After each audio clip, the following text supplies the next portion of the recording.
Dengan Iran, Trump kini juga mengancam sekutunya Inggris dan Spanyol. Lebih lengkapnya kita ulas sikap Donald Trump ini bersama dengan pakar hubungan internasional dari Universitas Padjadjaran, Teguh Reza Shah.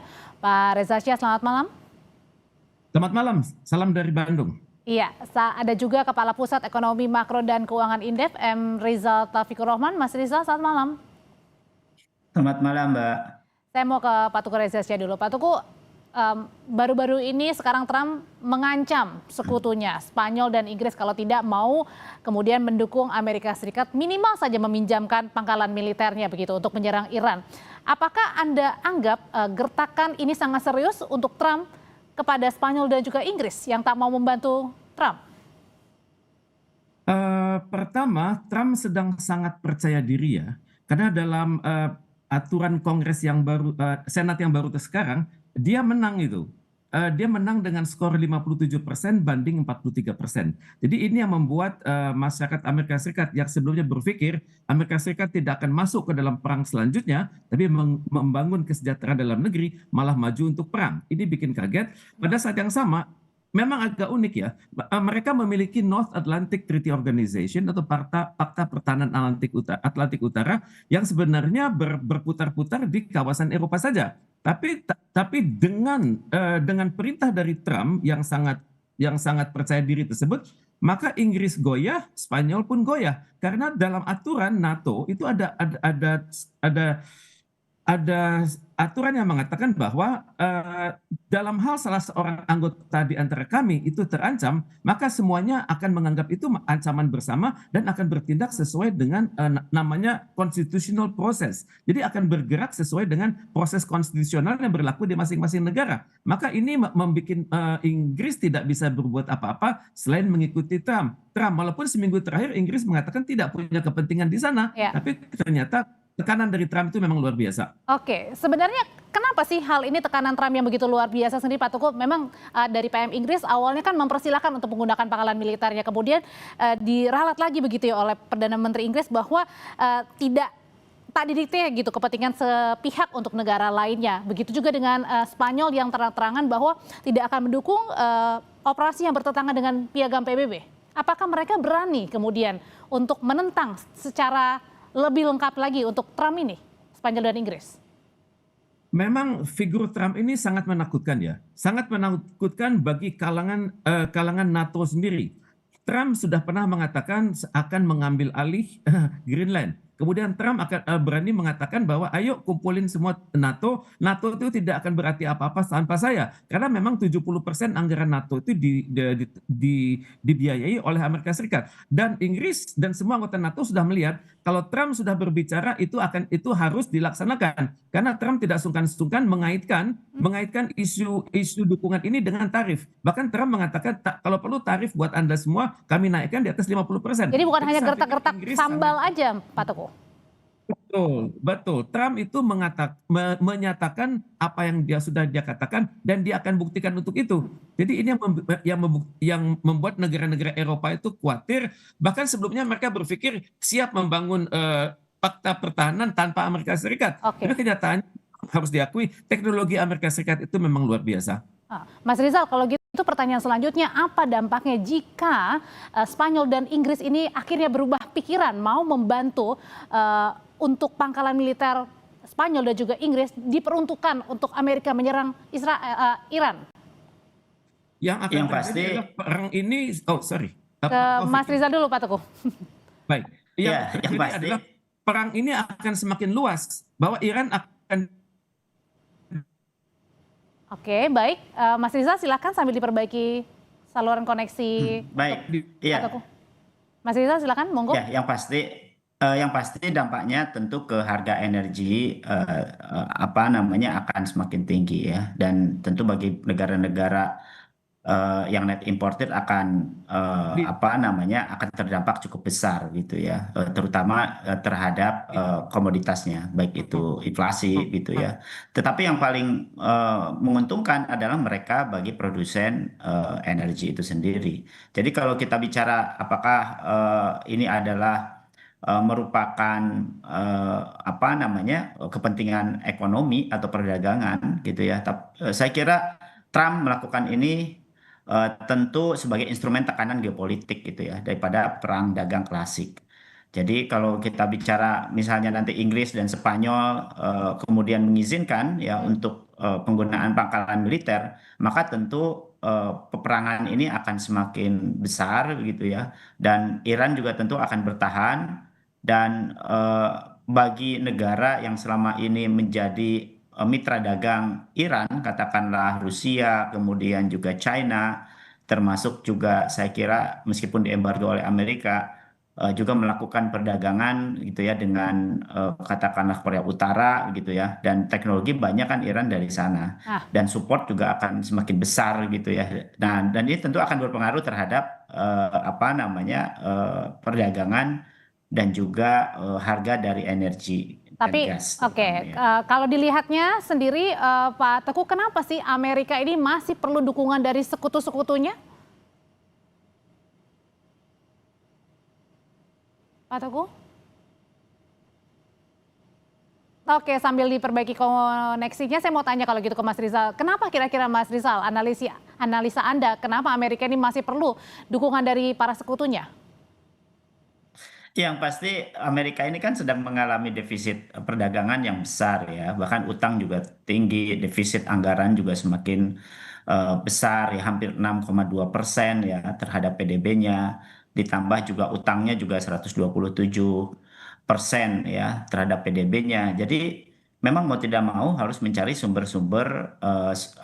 sumber-sumber ekonomi khususnya dari energi yang notabene itu menjadi bargain bagi Amerika ya. Memang dalam jangka pendek kelihatannya tidak akan terlalu banyak memberikan keuntungan gitu secara langsung bagi Amerika, tapi bagi jangka panjang Amerika bisa memberikan tekanan ya dan juga saya kira keuntungan bagi Amerika ya di dalam penguasaan sumber daya energi ini gitu. Oke, soal selain penguasaan sumber daya energi ketika Amerika menyerang Iran, Pak Teguh, kenapa sih kira-kira analisanya Pak Teguh, Amerika ini masih sangat perlu dukungan dari para sekutunya? Apakah juga takut-takut jaga-jaga nih ketika Iran juga punya sekutu lainnya, misalnya seperti Rusia dan juga China yang mungkin sekarang tidak terang-terangan mendukung, tapi kemudian menjadi ancang-ancang juga bagi Trump jika terjadi balasan dari negara sekutu Iran?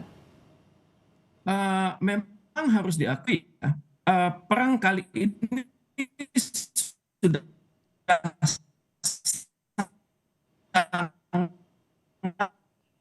Oke.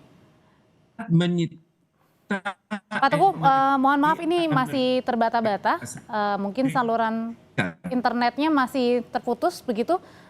Oke, misalnya energi nah ini sudah baik. early warning sudah 2,4 F15. Oke, kita akan coba saluran nanti akan berhubungi lagi Pak Teguh dengan pertanyaan yang sama. Tetap bersama kami di Sapa Indonesia Malam, kami akan segera kembali.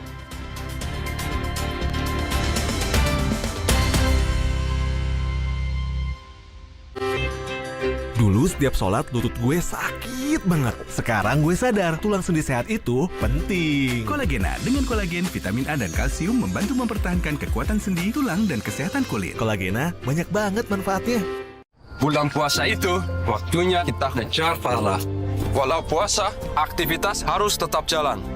Makanya mineral tubuh harus tetap terjaga. Untungnya ada Le Mineral, satu-satunya yang nyantumin mineral di kemasannya. Itu benar, Le Mineral mengandung mineral alami, hasilkan rasa yang lebih segar, jaga tubuh bekerja optimal saat berpuasa. Alhamdulillah, seger. Kayak ada manis-manisnya. Le Mineral, penuhi kebutuhan mineral selama berpuasa. Dulu setiap sholat lutut gue sakit banget. Sekarang gue sadar tulang sendi sehat itu penting. Kolagena dengan kolagen, vitamin A dan kalsium membantu mempertahankan kekuatan sendi, tulang, dan kesehatan kulit. Kolagena banyak banget manfaatnya.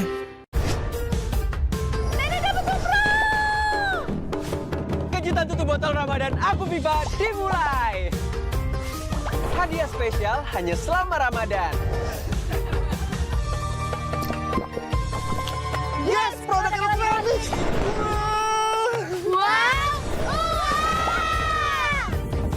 Temukan hadiahnya di semua ukuran Aku Viva selama Ramadan. Dari Wings Food. Hai, mau pesen apa? Berbagi itu ketika tangan kanan memberi, tangan tangan kiri tidak perlu mengetahui. Dimulai dari secangkir Top Coffee, kita ciptakan momen berbagi dengan ketulusan hati dari Wings Food. Keserakahan menjadi bencana. Nakula dan Sadewa mengembalikan kedamaian. Marjan, rayakan hari kemenangan. Bulan puasa itu, waktunya kita ngejar pahala. Walau puasa, aktivitas harus tetap jalan. Makanya mineral tubuh harus tetap terjaga. Untungnya ada Le Mineral. Satu-satunya yang nyantumin mineral di kemasannya. Itu benar, Le Mineral mengandung mineral alami, hasilkan rasa yang lebih segar, jaga tubuh bekerja optimal saat berpuasa. Alhamdulillah, seger. Kayak ada manis-manisnya. Le Mineral, penuhi kebutuhan mineral selama berpuasa. Ramen, yes! Wah, dari mie sedap. Legendaris Jepang, kata chicken ramen. Minyak lurus, kuahnya putih dan creamy. Yes, yes! Tokyo Chicken Yakitori, manis, gurih, umami. Oishi. Minyak lurus diseruput ke putu. Ramennya the best. Pasti ramen, yes! Dari Wings Food. Tiap orang punya semangatnya masing-masing untuk memberikan yang terbaik. Terima kasih untuk kamu yang tidak bercerita, tapi selalu semangat 100%. Kopi Kapal Api. Jelas lebih enak. Keserakahan menjadi bencana. Nakula dan Sadewa mengembalikan kedamaian. Marjan, rayakan hari kemenangan. Bulan puasa itu, waktunya kita ngejar pahala. Walau puasa, aktivitas harus tetap jalan. Makanya mineral tubuh harus tetap terjaga. Untungnya ada Le Mineral. Satu-satunya yang nyantumin mineral di kemasannya. Itu benar, Le Mineral mengandung mineral alami, hasilkan rasa yang lebih segar, jaga tubuh bekerja optimal saat berpuasa. Alhamdulillah, seger. Kayak ada manis-manisnya. Le Mineral, penuhi kebutuhan mineral selama berpuasa. Keserakahan menjadi bencana. Nakula dan Sadewa mengembalikan kedamaian. Marjan, rayakan hari kemenangan. Pisang. Udah gak sabar makan Oreo ya? Gini caranya makan Oreo. Diputar, dijilat, dicelupin.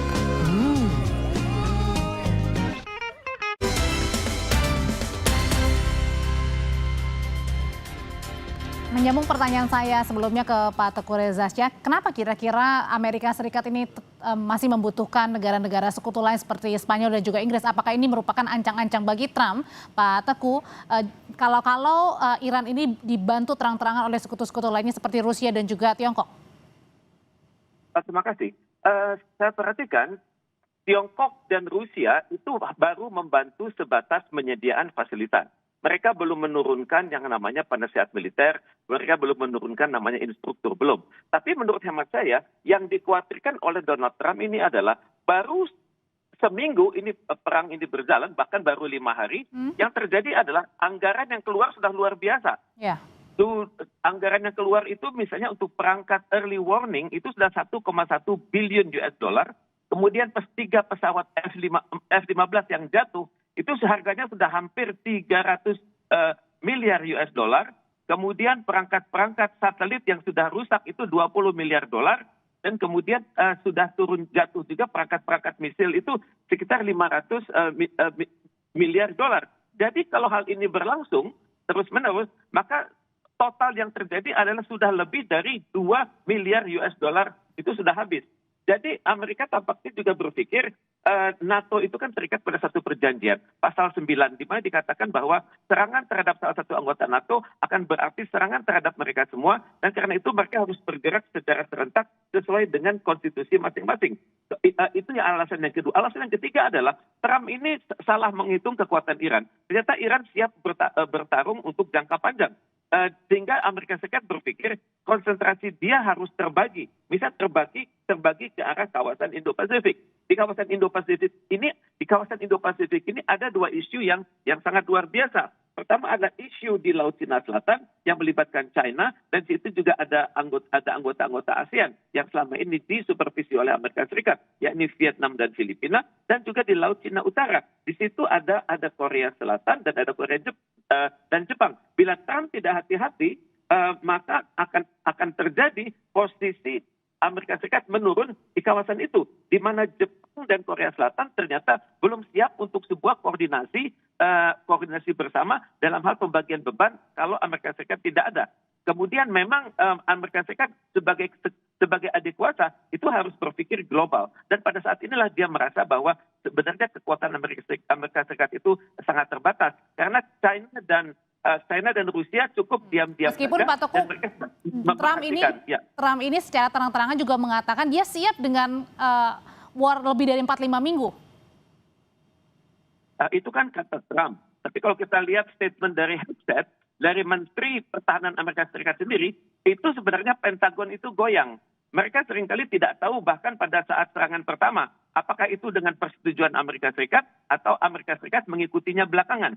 Jadi ini adalah hal-hal yang membingungkan masyarakat. Tapi kata Sun Tzu, memang membingungkan masyarakat lain itu penting sekali sehingga mereka habis energinya untuk mereka-reka Amerika Serikat itu akan kemana. Tapi dari sini, setidaknya sudah kelihatan Amerika Serikat sudah terlanjur mengeluarkan teknologi yang sangat tinggi yang sebenarnya ditujukan untuk suatu perang masa depan yang kalau mungkin menghadapi China dan mungkin menghadapi Rusia. Tapi China dan Rusia sudah belajar kehebatan Amerika Serikat itu di mana, dan saya pikir mereka sudah siap untuk koordinasi dalam hal selanjutnya di masa depan dibutuhkan joint forces atau keterlibatan bersama antara China, Rusia dan juga Iran. Kalau gitu pertanyaan selanjutnya ke Mas Rizal, Amerika Serikat lebih untung apa lebih rugi nih dengan perang Iran yang berkepanjangan ini?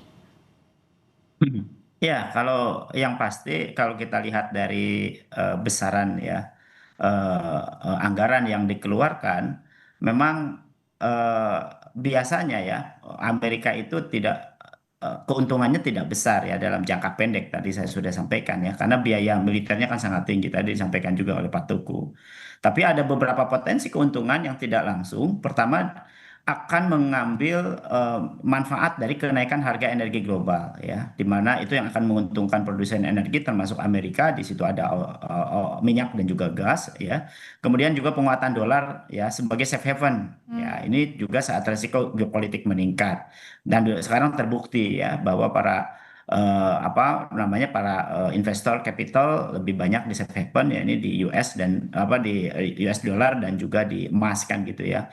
Kemudian juga penguatan industri pertahanan melalui lonjakan belanja militer dan ekspor senjata. Nah, ini juga biasanya Amerika kan sebagai eksportir senjata yang selama ini biasanya peperangan itu juga menjadi tanda kutip marketnya lah gitu ya. Jadi umumnya ya secara makro memang perang itu akan mengurangi defisit akan mengurangi ekonomi global ya.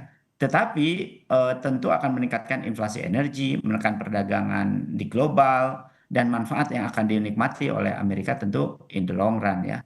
Dan keuntungan bagi Amerika tentu ini dari kenaikan harga dan juga penguatan posisi dolar, termasuk juga penguatan industri pertahanannya. Berarti ini artinya juga dengan penutupan Selat Hormuz justru menguntungkan tadi ya dengan kemungkinan untuk kenaikan harga energi begitu ya Mas Rizal ya. Menguntungkan karena Amerika sendiri punya cadangan energi yang banyak juga berbeda mungkin dari negara-negara lain termasuk kita gitu. Ya persis, ya termasuk juga salah satunya kan Venezuela kemarin ya diambil rezimnya diganti, kemudian para investor Amerika ya khususnya di energi kan sekarang sedang berproduksi kan gitu ya, sudah melakukan produksi energinya ya, minyaknya, dan ini saya kira salah satu strategi ya untuk menikmati kenaikan harga energi. Memang hari ini turun ya harga minyak gitu global, tetapi 2-3 hari yang lalu kan dari 70 menjadi 80 ya, sekarang 70 lagi kan. Tetapi kan harga terus dinamis begitu ya, dan in the long run ya pasti tentu akan masuk ke dalam titik di mana harga minyak akan lebih menguntungkan bagi para produsen. Oke, dengan mengancam Spanyol dan juga Inggris, Pak Teguh, pertanyaan selanjutnya, apakah Amerika Serikat ini sedang melancarkan ya negosiasi untuk perang dagangnya untuk bisa menekan negara lain agar negara-negara sekutu Amerika ini bisa mendukung Amerika menyerang Iran?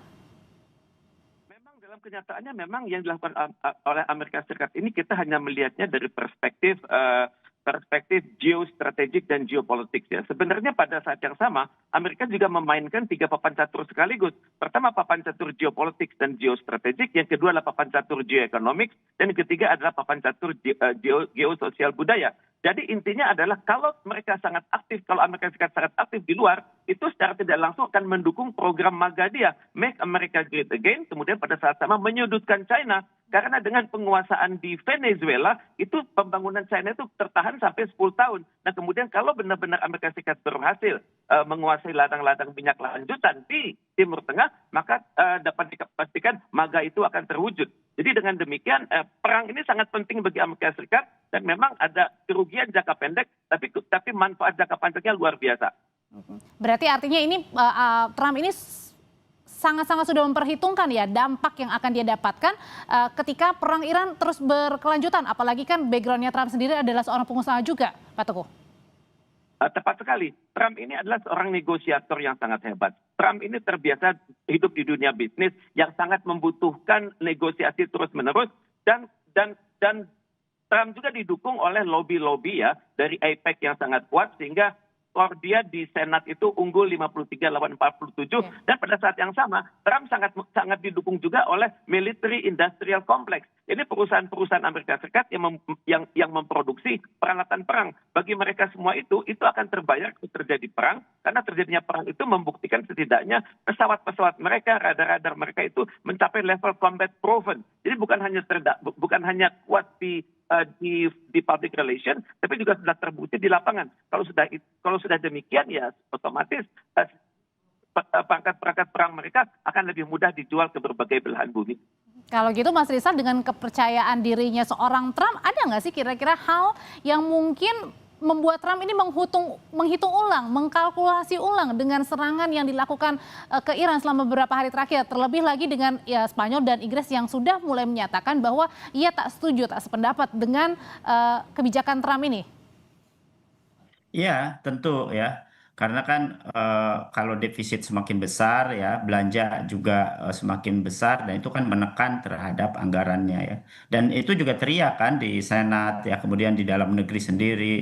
Dan ini kan tentu akan mengancam stabilisasi politiknya Trump sendiri kan di dalam negeri.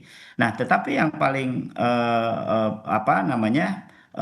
penting lagi adalah bahwa NATO adalah sekutunya Amerika yang notabene punya perjanjian kalau satu perang gitu ya, maka harus didukung, kira-kira kan gitu. Atau yang mengancam satu negara harus didukung oleh NATO itu sendiri atau anggota NATO. Dan ini tentu bagi Trump untuk apa? Untuk burden sharing gitu ya. Jadi kalau saya katakan berbagi beban keamanan lah, kira-kira begitu. Minta bantuan ya? Minta bantuan gitu, karena belanja sendiri kan mencapai hampir sekarang 800 miliar US dollar per tahun tuh Amerika gitu ya. Dan tentu ini kan besar sekali, apalagi 3-4 hari terakhir kan sudah hampir 3 kali lipatnya ya, yang tentu ini harus berbagi ke negara lain ya, ke sekutunya. Tetapi ketika tanpa dapat dukungan, maka biaya keamanan global bagi Amerika kan akan lebih mahal lagi gitu. Maka wajar kalau kemudian Trump menekan negara-negara NATO sebagai sekutunya kan gitu. Oke, berarti ini juga kemudian menandakan bahwa kepercayaan diri Trump juga kemudian teruji begitu ya, atau diuji begitu dengan meminta bantuan dari negara-negara sekutu seperti Spanyol dan juga Inggris untuk meminjamkan pangkalan militer yang menyerang Iran.